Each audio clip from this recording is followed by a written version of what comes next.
Alright, it's August the 12th, 2022, Friday. It's the end of the working week. Today I was going to talk about one of my favorite writers from the time I was a kid up till now, and that's R.L. Stine. I'm a huge fan of him, and if you go back far enough in this channel, you'll see me doing a lot of videos about his stuff. I even did an entire series of Goosebumps reviews. I did a video for each one of the original 61 Goosebumps books. And I like all of his stuff, and I've been a fan of him since I was probably about maybe 7 or 8 when I first started reading him. And the Goosebumps books were the first thing I read. I was a big Goosebumps kid. I read them all through my childhood, and even now I still like to go back and read some of them from time to time. They're very fun, they're entertaining, and completely not scary at all. Even as a kid, I didn't find them creepy or scary. Even then, I thought they were more just entertaining. They were like fun adventure stories. And I always liked seeing what kind of crazy ass like twists like he would throw in the story, or the way they would end, like usually on a downer note. Like after they get out of the problem, and like all of a sudden something comes up that creates a further problem or continues the same thing that they started with. I really like those endings. They're pretty fun. And I like Stine's, goofy sense of humor that he puts in them. And some of them are more just straight up comedies more than they're horror stories, like Chicken, for example.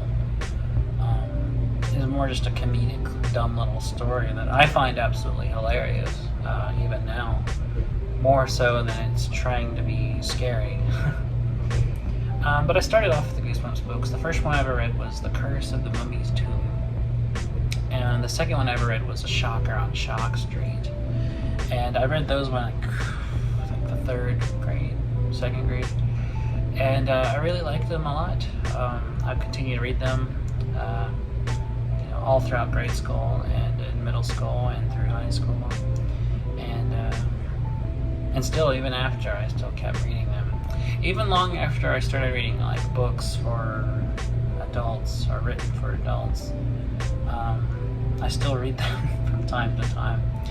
And even when I was a kid, I also read his teen thrillers that he wrote for Point Horror.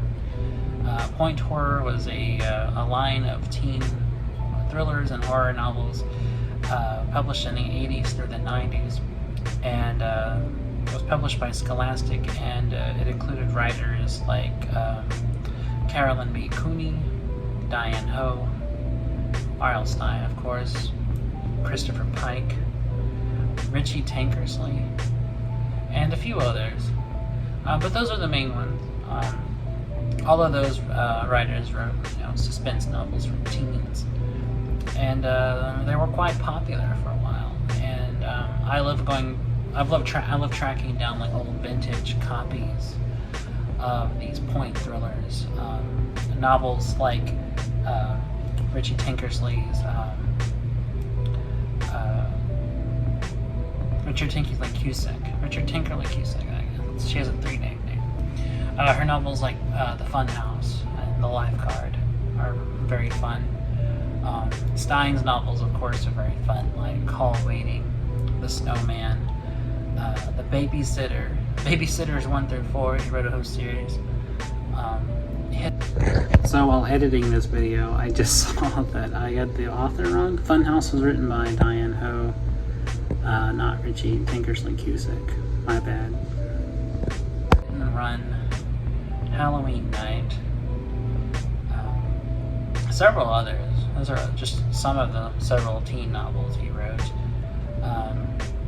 And then Christopher Pike, of course, is also very popular and wrote such classics as Slumber Party, Weekend, Remember Me, things like that.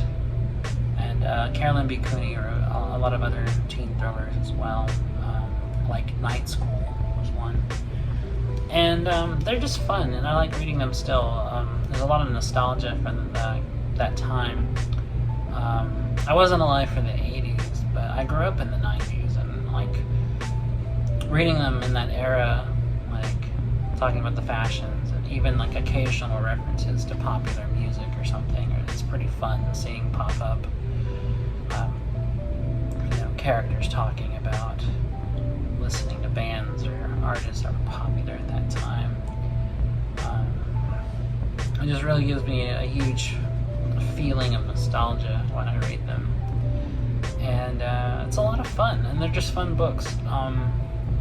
They're not really scary or even really thrilling. They're just fun. They're just kind of like they're the literary equivalent of like a B, popcorn or thriller kind of movie. Especially in Stein. Stein wrote very watered down kind of thrillers. Even the stuff he wrote for teenagers feels very watered down. Feels very safe, very almost like Disney. Whereas Pike wrote like more explicit and more grittier stuff that I honestly think would appeal more to teenagers than what Stein was doing. I feel like, I don't know, I wasn't that old back then. I wasn't a teenager myself in the 90s. I was still a kid. But I feel like, I feel like teens probably read Stein more for kind of cheesiness, and Pike more for genuinely like thrills. At least that's the sense I get when I read them. Now from this vantage point of being an adult in the 2020s. But they're still fun. And Stein, while I don't consider him a scary writer or a writer who creeps me out or even really I find truly disturbing or anything, it's still fun. His books always entertain me, and I can't think of any book I've ever read by him that didn't at least make me have a good time.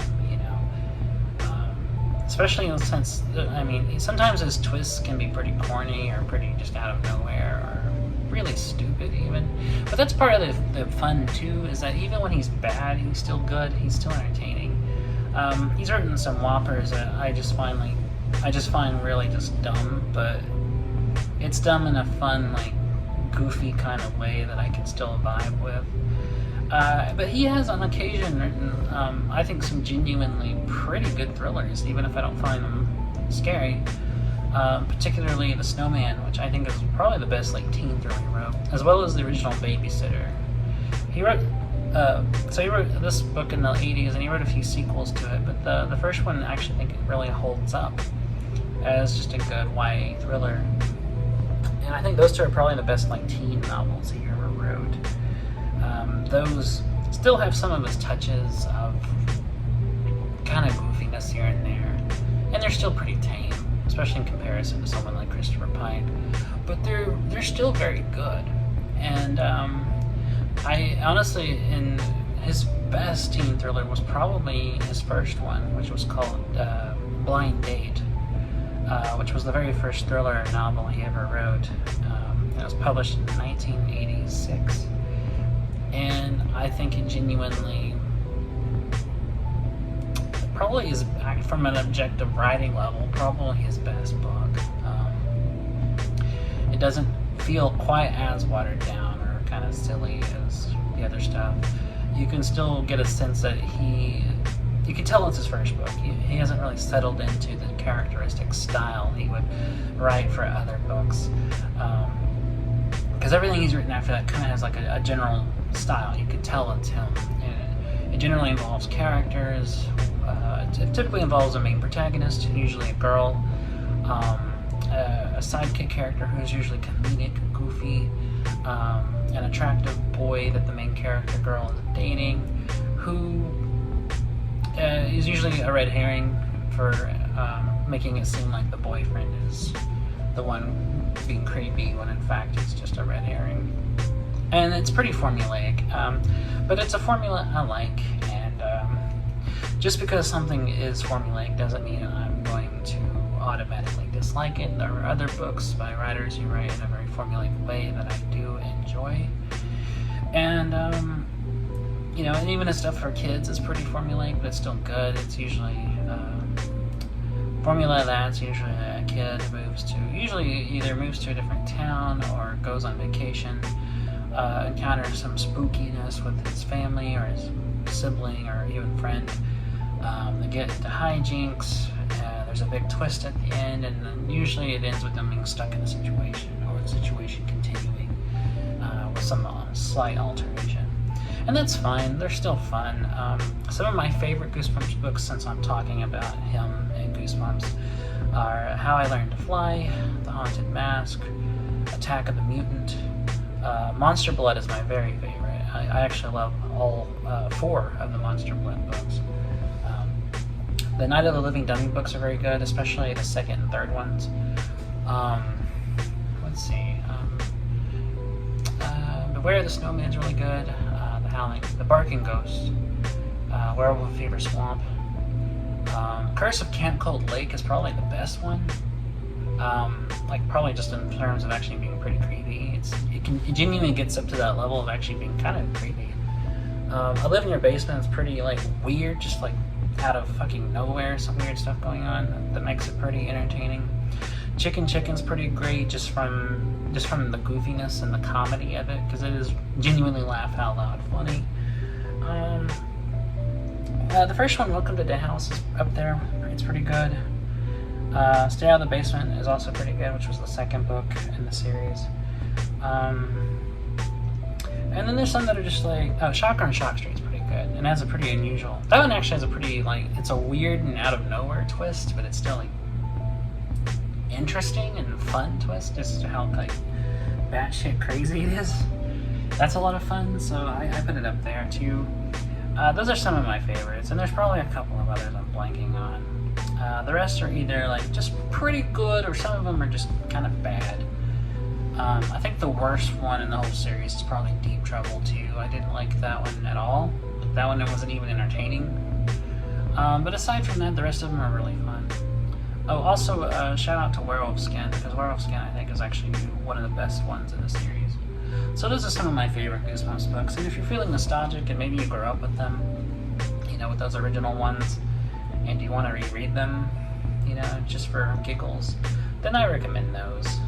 Particularly, my favorites out of the whole series being Monster Blood and all the sequels, Attack of the Mutant, Curse of Camp Cold Lake, Werewolf Skin, and I would say, I think my 5th favorite one probably be Night of the Living Dummy 3. I think those are probably my top 5.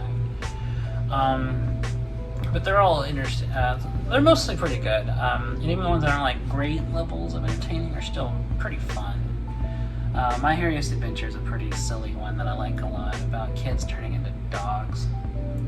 And that's actually a spoiler, but oh well. Also here at the Fear Street series at the same time during the 90s, which those are also a lot of fun. They follow the formula of just his point thrillers for teens, except these are branded under a shared title. So the difference between his novels he wrote in the Point Horror series and the Fear Street series are they're slightly shorter, they're more novella length, and they're all branded under the Fear Street banner. So these all appear as installments of an anthology series as opposed to just being standalone novels. And they're just as good. They follow the same formulaic patterns as his point thrillers, but they're still fun. And some of my favorite Fear Street books, I haven't read all of them, and it's been a long time since I read a bunch of them, but just the ones I remember. I like The Overnight. Missing is pretty good.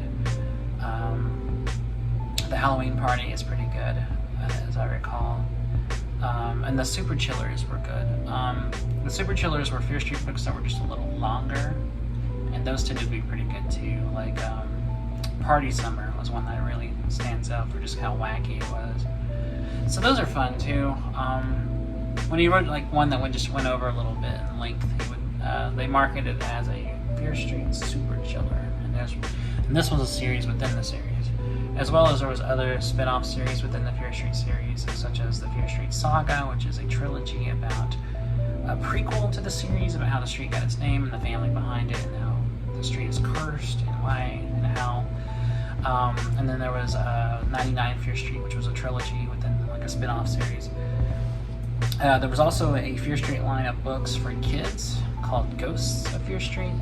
These were all ghosts written by other authors, but credited to Stein. I read a few of them. They're not very good. I only read like maybe 3 or 4, but I wasn't really impressed with them. I would skip that one and just stick to the Goosebumps books. Something about them, I just think, I don't know, they didn't have the same like magic, I guess. But yeah, I mean, I like everything I've read by Stein, and even if he hasn't, like, even if other stuff he wrote was ghostwritten, which probably some of it was, they're still just good books. So, I guess that's all I gotta say about that, but they're a lot of fun. And I also love the Goosebumps TV series, too. Just a quick mention of that. I believe it's on Netflix, if I'm not mistaken. I know it was. I haven't had Netflix in a while. But those are fun. If you want to go back and watch those, I recommend that show too. They captured the cheesiness pretty well. So anyways, that's just my kind of thoughts on Stein and his work, and why he's one of my favorites. He really knows how to write, thrilling plots, fast-paced writing. He uses an active writing voice. His characters are usually pretty entertaining. And he gets little details right about, that adds a little bit of color of realism to him that I really like. So anyways, that's kind of it. I didn't really have anything else to say. Just talking about one of my favorite writers. And so go out and read them. Maybe pick up one of the old Goosebumps books like Monster Blood or something, and check it out. So until I see you next time, take care of yourself, take care of each others, drink plenty of water, eat good food, read good books, and